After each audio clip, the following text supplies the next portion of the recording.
was thinking that he was going to lose. His play didn't seem as clean as it did the previous game.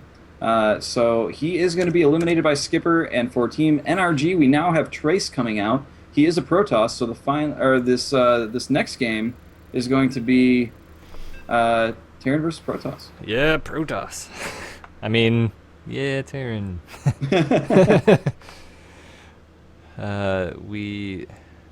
So it is going to be Skipper's a Grandmaster. We didn't mention that, and Trace is a Master League player. It's going to be on Whirlwind, so I think we should probably give out our last code here as we're going into this game. What do you think? I'm sorry, I was actually modding chat while you were speaking, so I totally missed what you were saying. I think we should give out another code. Yes, another code. Codes are good. So, let me pull up what that second one was. As if you hadn't heard, we are doing the names of the maps that are going to be added to the map pool as our codes for tonight. The one that we gave out earlier was actually which one was that? That was Resupply Tanker, which is one of the new 2v2 maps. All lowercase, one word. And the next code that we're giving out right now is Polar Night. Again, all one word, all lowercase. I'll type that in chat. And Mortician is asking what the codes are for. We like to give out little prizes just for to show you that we appreciate you joining us, appreciate you watching the casts. Nothing big, nothing super expensive or anything like that. This week we do have for you a holographic Charizard card from the Pokemon trading card game with an NrG to power it, and if the heat is too much, and this is Troy's pun, not mine, but he insists that I use it. If the heat from the Charizard is too much, if you live in Canada, you will get $1 off some ice cream coupon. That offer is only valid in Canada, unfortunately, but you could always, hang it on your wall or put it under your pillow and hope for an ice cream fairy to come and give you $1 or something. At any rate, go to SC2CTL.com/code. Get registered. You can use a Google account to register and enter that code in. You will be entered into the drawing at the end of the week and have a chance at those great prizes. Absolutely. I was going to see if I could get to the site here real quick and post a picture, but alas, it's messing with me, but that's okay. So also stay tuned after our cast here tonight, as we are going to have one of the team captains join us, so that will be a fun little chat. We do like to involve the teams as much as possible. Unfortunately, we didn't hear back from NrG. We are on a bit of a short timetable, though. We contact the teams a day or two ahead of our cast. So we appreciate the teams getting back to us. And also, if you're playing and participating in the SC2CTL, do contact us if you have a play or a game or a match that's really fantastic, to bring it to our attention so that we know to take a look at it when we're looking at games to cast. But thanks for joining us this evening. I know there's a lot of options out there of cool StarCraft to watch, and we're glad you chose us. Thank you very much. I'm hoping that we are living up to your expectations. Absolutely. So we are going into game number 7 here. 4, 5, yeah, 7. Game number 7. And it's going to be a PvT, and it should be super exciting. It's like, alright guys, I'm off to bed. It's 3 a.m. in the UK. Well, thanks for staying up late to watch with us. Yes, that's a difficult name to pronounce, but I'm going to go with Physics Wizzy. Yep. So thank you for joining us. So we're going to jump right on into this game. As we see in the lower left-hand corner in the orange trunks, it's going to be our Protoss opponent, seeing if he can come and unseat the champion Skipper that has won the last couple games. It is Trace. And up in the upper right-hand corner, representing Team sMi, coming in to take another win for their team, it is Skipper. Now this is match point, I believe, right? It is. The score is currently 4-2 in favor of sMi, but last time NrG was down by a couple games, they ended up coming back, so we'll never know what's going to happen until it happens, so we can never count anyone out. Both of these teams are really good. They are ranked very high in the tournament so far, so we'll have to see what they end up pulling out, but it should be interesting. Absolutely right.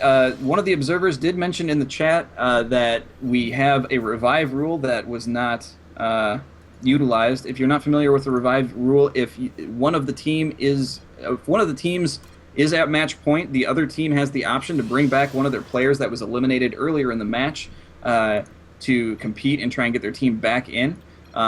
This is a rule that's only active during the group stage, which we are in the upper realm of at the moment. So after next week, that rule will no longer apply as we go into the playoffs of the tournament. But for now, it is fairly useful, and we have seen it utilized a few times. Yeah, and it's definitely strong if you put out one of your players and they lose and they just had a bad game or something got in their head. You give them another shot, they can definitely turn the tide of a series. We've seen that happen before. It sure has, and a lot of these teams have some very powerful players in their lineups. So if one of their best players goes out early, they have the option to bring them back theoretically if the rest of the matches don't go as well as they would have liked. So it'd be a ballsy play by Skipper here with balls of steel as he puts down the command center first at his natural. That is pretty ballsy, as it looks like Trace is going for his cybernetics core, and doesn't look like he's doing an economic play, at least here. No, I'm not sure what he's going to do here, but I always smell a bit of Stargate in the wind whenever the two gases go down quick, and two in each, because just the Oracle is so strong against a Terran. And as he sees his command center down first, he would be very smart to go with the Stargate Oracle build, as he's not going to have a whole lot to defend it, and Marines are not good against Oracles either, as Oracle will take out, I think, 4 to 5 Marines if microed properly. So really strong play, and if he chooses that, he will be very smart. Trace trying to do a little bit of damage to that SCV, try and get it picked off, but was unable to, and looks like he's running back now, so it doesn't look like he's going to be putting down a proxy, at least. Yeah, he sees that his opponent's going for the economic build, and he doesn't want to get too far behind, I guess, so he decides to put down a Nexus, so he's going to delay his tech build here, but he's going to be getting up his mothership core here pretty soon, probably after this probe or the next one, so that he stays safe. But knowing that Skipper, he is supply blocked here for a minute, so he's going to have to wait for this pylon to come up, but knowing that Skipper is going to be back on his heels since he went with that command center first, it's good to take advantage of that. Skipper is doing a 3-racks play here, so he is going to get a swell of Marines up fairly early. Yeah, double gas going down too, so he wants to get those add-ons so he can get his shields and stim up relatively quickly, as well as the medevacs. And those are very strong abilities for the Terran player. You definitely want to take advantage of those. Bio is just super strong. It has been just incredibly interesting to see the progression of that. Medevacs, I really do like the boost, even though it's a pain in the butt to deal with. But it definitely adds a lot of neat drop play that we didn't see in Wings of Liberty as much.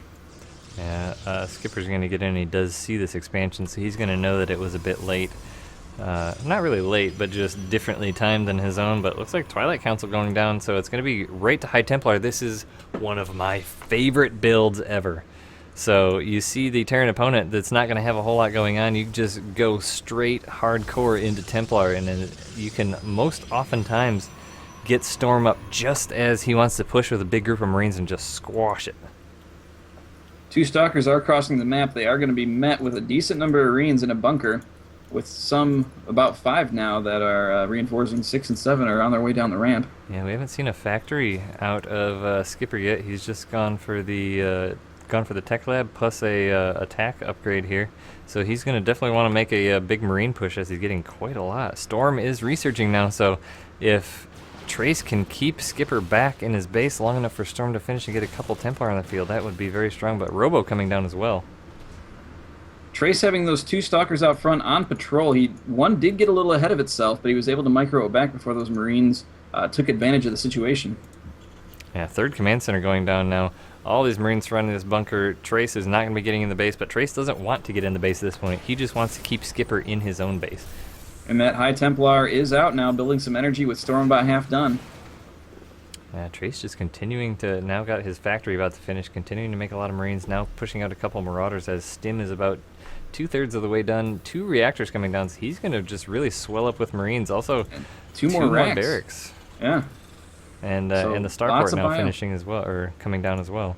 War Prism coming down now, so is it possible that we'll see some High Templar drops? Because those are fun. That would be pretty cool, but I would like to see the linchpin of this build is going to be Zealot Charge, and he's not getting that. So the longer he waits on that upgrade, the weaker he's going to be, because you need to get those Zealots up on the Terran army right away to protect those Templar, if that's the build you're going to be going for. Skipper trying to protect against any potential Dark Templars that are trying to run into his base by putting down a missile turret. Looks like the Observer is predicting storm drops as well, so that would be pretty cool to see. Zealot charge coming down as well. Oh, 2 Templar are loaded into the Warp Prism, so we are going to see a storm drop here, but this supply depot and this Marine on patrol is going to be an amazing defense against us, as that's right where the Warp Prism is headed. Look at the rally point here. Looks like he didn't rally it, he just clicked it out in the middle, but 2 Stalkers on patrol knowing nothing's coming out, but oh, they are shortly, as all the Marines coming out. And that is going to spell disaster for those 2 Stalkers. There's no way they get out of there. And there's nothing really left at home. I mean, there's a lot of High Templar back at home base. I thought he was thinking about dropping that Templar right behind the all-Marine army and doing a quick storm there. That would have been neat to see, but that Warp Prism, I think, did get by undetected, because Skipper not making any big reactions, and he's going to drop right behind this natural. Is he going to be able to get this off? Command Center does see the Warp Prism. Second Warp Prism with a single High Templar is also going out. Huge storms in the net. Yeah, and they walked the Marines there that were trying to deal with that right into the storm as well. Did kill 11 workers, fantastic drop, but now he's got to hold off this big Marine push. Mothership Core is right there, ready to put down the Time Warp and put the storm down right behind. 4 Zealots in front, trying to brunt the damage. That second Warp Prism is now entering the base, but that Marine on patrol is going to intercept. Oh, 6 storms. All those Marines die in that Time Warp. That was amazing. And now that storm drop going down in the main, and amazingly able to get it back into the Warp Prism before the Marine's able to do too much damage to it. 16 workers killed now. More in the natural now. There's just so many storm drops going on. So far, Trace being very effective with that. I mean, able to hold off the key part of that was being able to hold off the swing around attack from Skipper, because having those 2 High Templar in the Warp Prism is quite an investment in with your main army and holding off a push. So good play by Trace. But Skipper does incredibly good play. It's a very risky play. As you said, there is a lot of investment in those Warp Prisms, and if they get picked off, then that is a huge loss. Skipper is wise, though. He sees the pylon going down on the map. He does have vision of the Warp Prism here. There is another one at the top that does have a single High Templar in it, just building up that energy. But again, a single Marine there to spot it, so that's Skipper definitely keeping a good range of vision on. Skipper now playing wise. He's getting a few mines to put in the drop sites that we would see for these High Templar, which is going to ruin their day if they drop on them. So if we look at upgrades, Terran does have 2-2 coming down. Looks like actually ground level 2 armor for Protoss. So that's going to be 1 attack, 1 armor. Will be finished here shortly, but Terran with the upgrade advantage right now. So if we have an engagement right now, that's going to be huge for SMI's Skipper. And these units are meeting in the center of the map. There's a lot of Marauders there with the concussive shells, so those Zealots aren't able to do much. That storm is a little bit whiffed. A single Marine just standing there like, guys, where'd you go? So this is going to give he does a scan, sees what's coming, knows he can pick off some of these Zealots, possibly trying to stay out of range of those Templar, but they are moving up, and that Immortal also can do a lot of damage. Great storm goes down right on the Medivacs as well, so doing damage to them. Skipper does try and split, but it's a little bit late. Skipper's forced to stim so many times here to keep his units faster than his opponents. Yeah, those Medivacs still has plenty of energy, though, so they're going to be able to heal those units up if Trace gives him a minute to sit there and do that. Mothership Core with the army, though, so 1 good Time Warp could really help out one of those drops, but it looks like a couple Zealots dropped in the main here out of that Warp Prism, going to be whacking on that supply depot, but there's quite a few bio units there from Skipper to clean that up. Single Marine from Skipper stimming forward to see what's going on. He does come up and find that third base, runs forward to try and get some probe kills as there is a huge engagement going on. Oh, this is going to be a huge case of attack move fail here, as it looks like Trace attack move up into the base. An epic storm on all the SCVs, kills so many SCVs. And it looks like those Marines are trying to bait storms, but they end up cleaning all that up, and that's a pretty big loss. Yeah, it at first looked like he attack move up into that base, and that really stinks so bad because it splits your army up. And you saw how some of the zealots charge to the right and others charge to the left, but it looks like Skipper's going to be making a counter swing here as he gathers up all of his units that were holding off those attacks to swing right through the middle. Trace did recall back to his third base, though, so he will be ready for it. He's got quite a few Templar there, 9 Templar. And those medevacs load up everything. So if those High Templar are able to get some feedbacks on those, that could be huge. Those medevacs are so low energy, he would maybe only be able to kill one of them at the moment, though, because he's been doing so much damage. But if he doesn't see this, holy crap, this is going to be a huge damage in the main base. Oh, Colossus misrallied in the middle of the map, is going to be taken down. That does hurt. Big drop coming down as 3 photon cannons here. Not done yet. Warping in zealots, so most of those are going to die before he even gets just. Oh my gosh, amazing storm. High Templar just ready for that drop. Oh, but those medevacs so strong, healing up all those units. But at the same time, there's another group of units from Skipper in the third. More storms going down. Oh, he was so lucky to save most of those High Templar. They were walking right in, but the storm's able to kill off most of the bio. But in the main base, there's still a large bio army here as the zealots come in. And another Colossus misrallied from Trace, walking across the map. Hey, but it is cutting off the resupply line there. Yeah, it looks like the observer's noticing that as well, as the medevacs do drop at the third base there, but decide that's not a good idea. He's going to keep pulling back as the... Oh, some of the army's out of position for Trace here as those medevacs are there, but... Now with that Colossus in the middle map obviously cleaned up. There is a couple reinforcement pylons around, but he hasn't had a chance to use those. This is quite the Templar army here. Look at the unit It looks like Trace grew wise to his misrally, and that third Colossus is going to remain in the base. Oh, a Templar misrallied there as well, or at least miscommanded right into the army of Skipper. I don't even think he had enough energy to do anything, so I'm not sure. I think he's just trying to poke out there, but oh, he's got to be more careful with these. He's just walking them right into some trouble here. And it's mistakes like that can honestly cost you games. Those 2 Colossus was a huge loss that would have been super effective with his army. And now he doesn't have those. Absolutely. 2 Colossus along with this would be a tide turner for sure. But Skipper's starting to make 2-pronged attacks here now as he's rallying his army. Oh, but great storm on that entire army. That's going to get cleaned up, but he's got a huge reinforcement path also as a drop in the main base.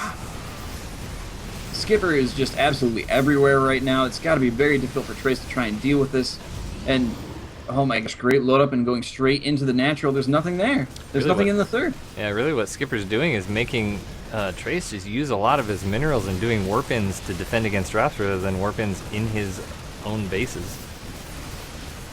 And Skipper now able to take a 4th because of all this aggression. Yeah, and he's defending that. I almost said defensing that. He's defensing that very well as he moves his army right across the path that would be swinging out. But he's going to be moving into the 4th base of Trace that was just now established. He's going to target this nexus down with ease because the army is well out of position. Skipper again in the natural base doing huge probe damage. So many probes have been killed. Oh, actually both have gotten 40, so yeah, both have been very effective at killing the economy. Those storm drops early really killed a lot of Skipper's SCVs. There is a lot of probes sitting idle in the main base that have completed their mission of mining that base out, but as the units come on in, Skipper's going to load on up to get out of there. Trace regathering his forces out here. Skipper been pulling him all different directions as he drops again at the third base. So much damage. The probe count is just dwindling. He's only got 34 probes left compared to the 64 SCVs. Yeah. And probes continue to die, down to 26 now, 25. He's just walking a huge line of probes right into those bio units that are dead. Looks like he's trying to make a push here, but it's not being successful up the middle as there's so many units spread out so well, so the storms aren't going to be so effective. And it looks like he's really banking everything on this push, wants to try and end it. Great storms.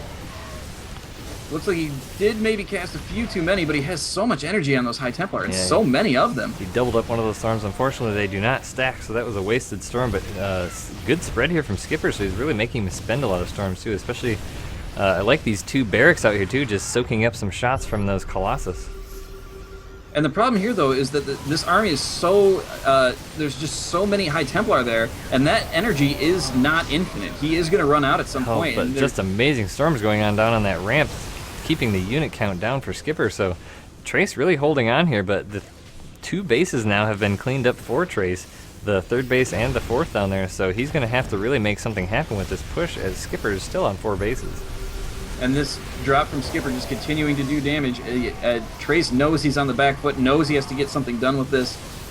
And now Trace is going to be left with only High Templar and 2 Immortals, so that's going to be GG for him, and he knows that spells disaster. So that is going to wrap this up for SMI. Great games by everybody. The score was 5-2 in SMI's favor. But I mean, you know, you look at the scores of some of these matches. You know, 5-2, 5-3, even some 5-1. But as we've said all along, these teams are so good, the players are so good, evenly matched. The score could go any direction. Yeah, it really could. And these games have been played incredibly well by both sets of teams. It's been a